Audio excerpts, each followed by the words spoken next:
Somebody says, well, I'm waiting for a raise. I'm telling you, it's easier to climb than to wait for a raise. Why not just become more valuable rather than wait? I'm telling you, that's the key to all good things. Becoming more valuable. Why would we pay somebody $400 an hour? They've become more valuable to the marketplace. See how this works? I'm telling you, this stuff is so easy. This is America. This is a ladder. How far is it from 4 to 5? I'm telling you, it's not far. $4 to $5 an hour? If you work for McDonald's, haul out the trash, they'll pay you $5 an hour. If you whistle while you haul out the trash, they'll pay you $5 an hour. I'm telling you. You'll get an extra $1 just for a good attitude. Yay, McDonald's. Wear the hat. It's incredible. $5, and then you just keep becoming more valuable, more valuable, more valuable. I got a telephone call 5 years ago. Company said, we're ready to expand internationally. We need some help. I was sort of semi-retired, right? Looking for the next exotic beat. They said, no, Mr. Rohn, we got a project for you, right? Going to expand internationally. We could use your help. Next little while, we'll add some millions to your fortune, make it worth your while. I said, okay. I thought later, isn't that interesting that they called me? My second thought was, of course they'd call me. Who else would they call? I mean, I can get the job done. Now, how come I got a telephone call worth millions? I had become valuable. Now, I'm a farm boy from Idaho. I was raised in obscurity. 1 year of college, and I thought I was thoroughly educated. Made all kinds of mistakes galore. At age 25, the creditors are calling me saying, hey, you told us the check was in the mail. I got pennies in my pocket. I got nothing in the bank. I'm behind on my promises. How come I get a telephone call 5 years ago and it's worth millions? I changed. I turned my life around. Is it possible to become worth millions? Speaking economically, now there's a lot of values to become, but let's just talk economics. Is it possible to become that valuable? And the answer is, of course. Now let me give you the secret. Show said, here's the secret, Mr. Rohn. Learn to work harder on yourself than you do on your job. Once I got that, it turned my life around. Learn to work harder on yourself than you do on your job. He said, if you work hard on your job, you'll make a living. If you work hard on yourself, you can make a fortune. If you would have known me at age 25, you would have said, Jim Rohn's a hard worker. If you'd have known me, you'd have said that. I'm the guy, I don't mind coming a little bit early, staying a little bit late. I don't mind that. You'd have said, well, Jim Rohn's a hard worker. You say, well, how come he's got pennies in his pocket and nothing in the bank and behind on his promises? Well, I was a hard worker, but I was working hard on my job, not on myself. I'm telling you, if you'll learn that simple little principle and start the process today, latest tomorrow, give you tonight to think it over.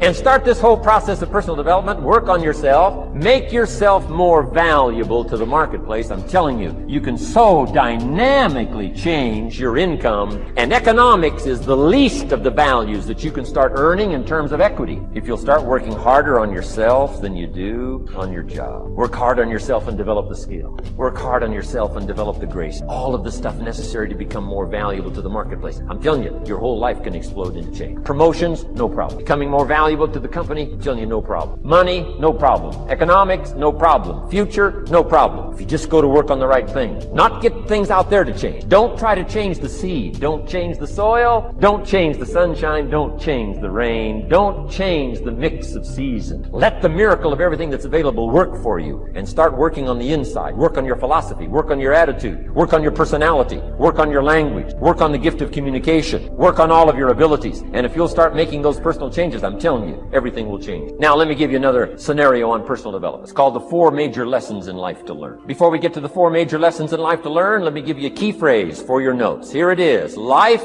and business is like the season. Life and business is like the season. Frank Sinatra sings, life's like the season. Now, here's one of the key phrases that changed my life. Starting at age 25, you can see this whole scenario. Personal development for me began. I've never been the same since. Here's the next key phrase. You cannot change the season, but you can change. You can't change the but you can change yourself. My best hope, right? When I'm 25 years old, my best hope was to go through the day with my fingers crossed saying, I sure hope things will change. I sure hope things will change. It seemed to be my only way for my life to get better if things would change. Here's what I discovered. It isn't going to change.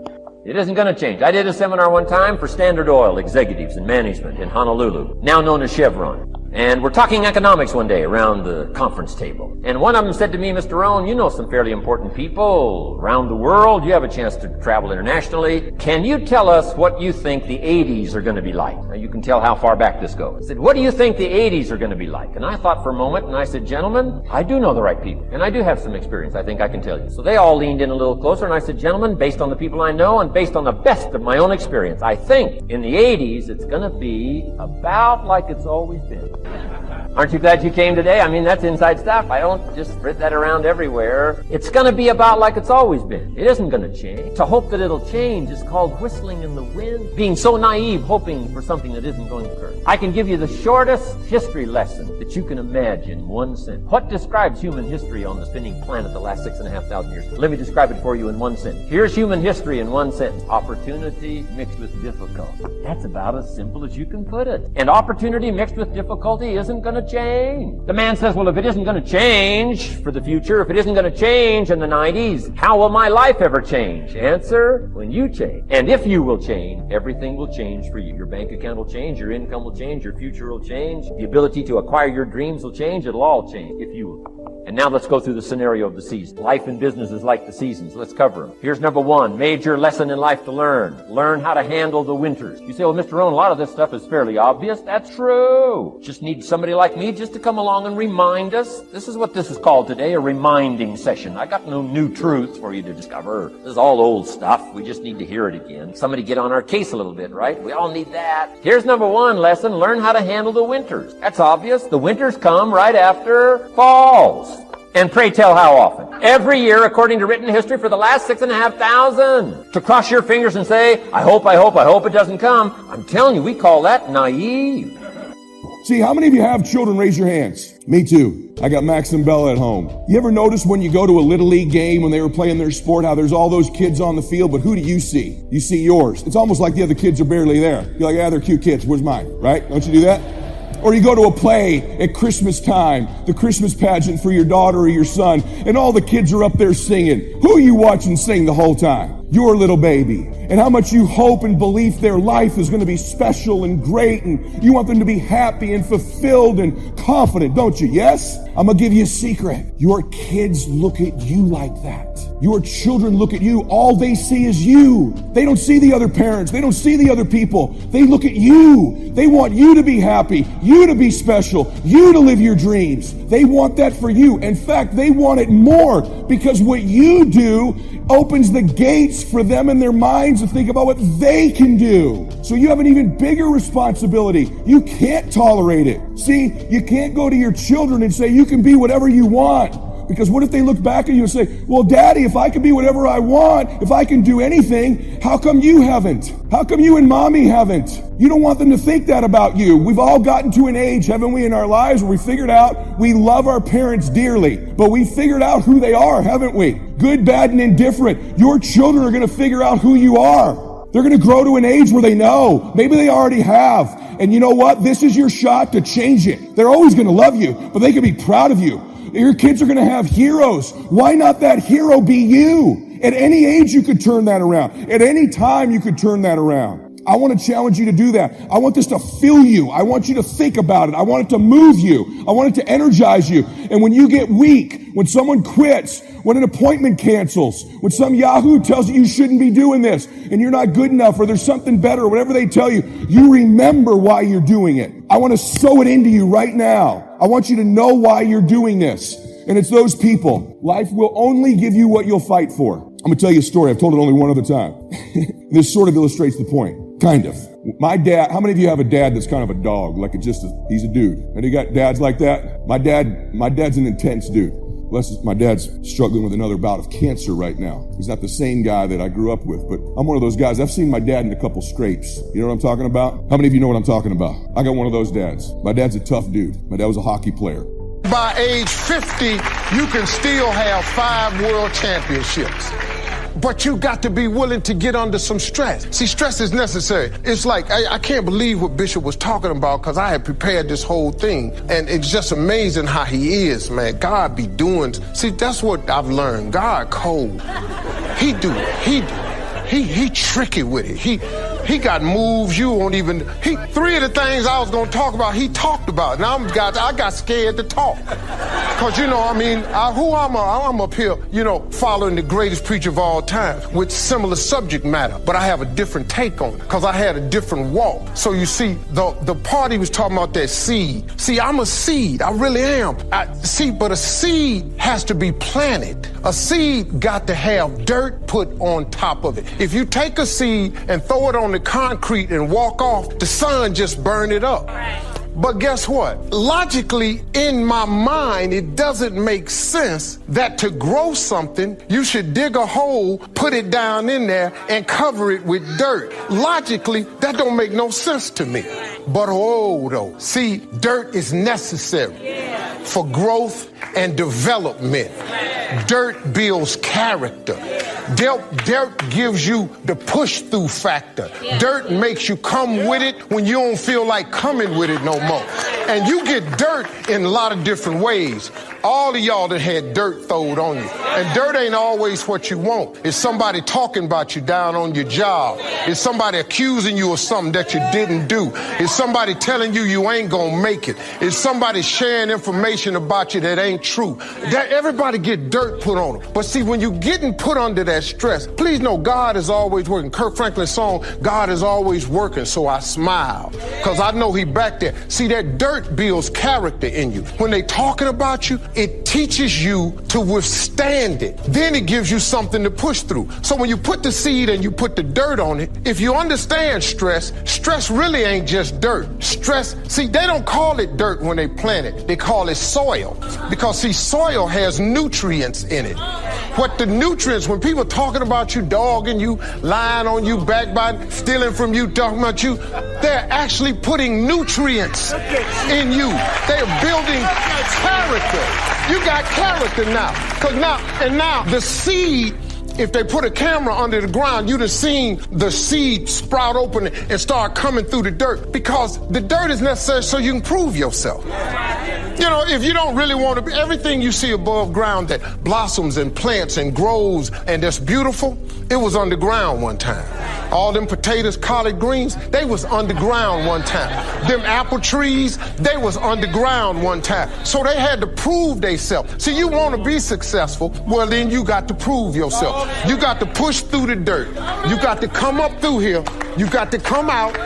Then you sprout, and then Bishop say, then you become a tree. Next thing you know, you got fruit. So when you under stress, take the stress for what it is. Don't get fooled. Don't just think, man, Lord must not mean for it to be. What you tripping for? What you talking about? How you think you gonna be a plant, a tree, a flower, a bush, and ain't no stress? How you gonna get to be that without no dirt? Didn't they do Jesus? How you figure you supposed to get up out of here? He was pretty perfect. We ain't even perfect. See, I expect dirt now. I expect people to talk about me. Matter of fact, I look forward to it now. Do your thing, because if I can weather what happened to me and my family earlier, you can bring whatever you got now. There's some more stuff going around now that's about to happen. Bring it. Because now I have developed a character that is stress. I have soil, enough dirt on me that has provided me with nutrients. So now, let me help you understand how hard it is to be successful. It's very difficult, because more people would be successful if it were easy.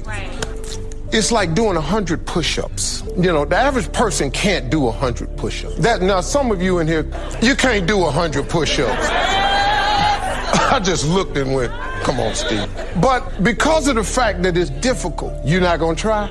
You say you have a relationship with the greatest of all time. Took 5,000 people, had 2 fish and 5 loaves of bread, fed all of them. You don't want to try the 100 push-ups. They take rocket ships, take them to the moon, orbit, bring them back, land it in the same place it took off from. You don't want to try the 100 push-ups? You don't really think you can do the 100 push-ups? I want you to look at something right now. Think of some major goal you want, or maybe it's one you're already working on, and you have experienced a lot of setbacks, a lot of defeats. You've experienced a lot of disappointment. Maybe you've already given up. And maybe you just need a little fire, a little encouragement to get back in the game again. Here's what I want you to look at. There are winners, there are losers, and there are people who have not discovered how to win. And all they need is some coaching. All they need is some help and assistance, just a little support. All they need is some insight or a different strategy, a plan of action to make some adjustments that will open up the key to a whole new future for them, that will give them access to the unlimited power that they have within themselves. That's all that they need. So what I want you to do is think about something you want for you, that's real for you, that's important for you, that will give your life some special meaning and power. And I don't even want you to say, I can do that. I don't want you to assume that. See, 5 years ago, when I started out in this area, I would not have been able to make the mental leap that I would be up to where I am right now. I don't want you to begin to just psych yourself out.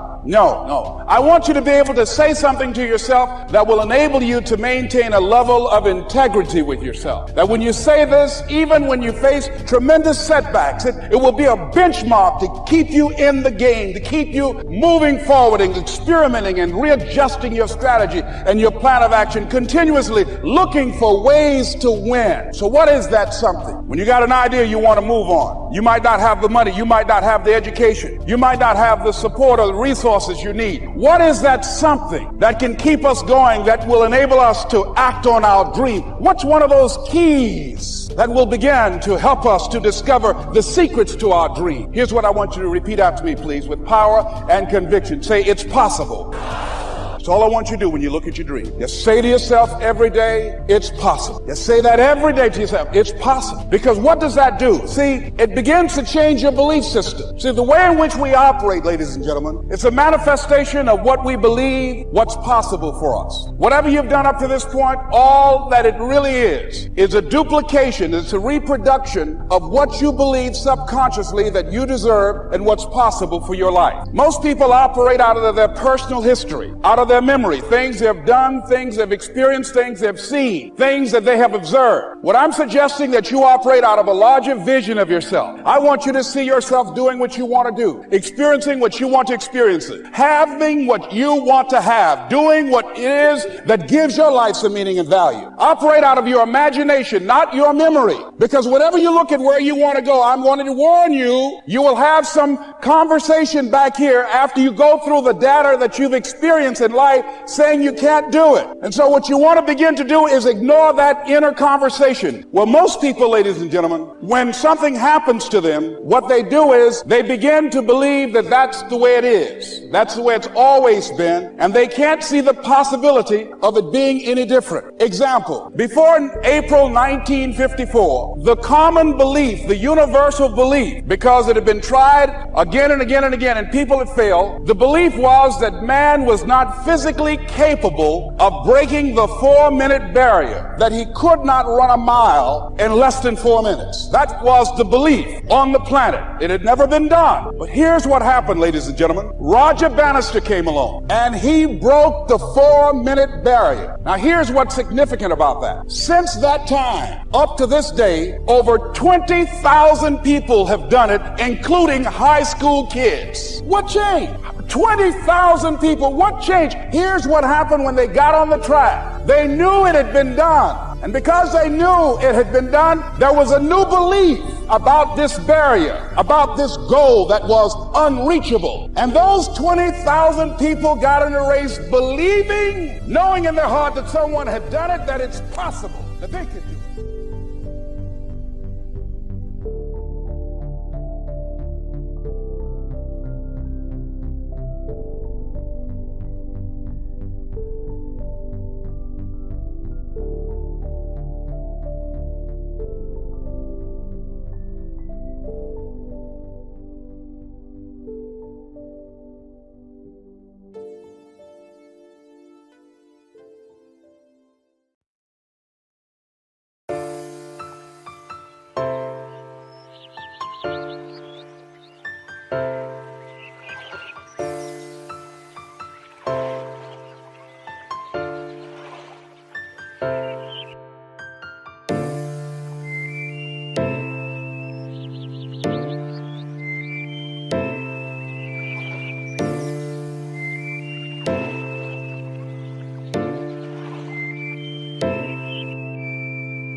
you.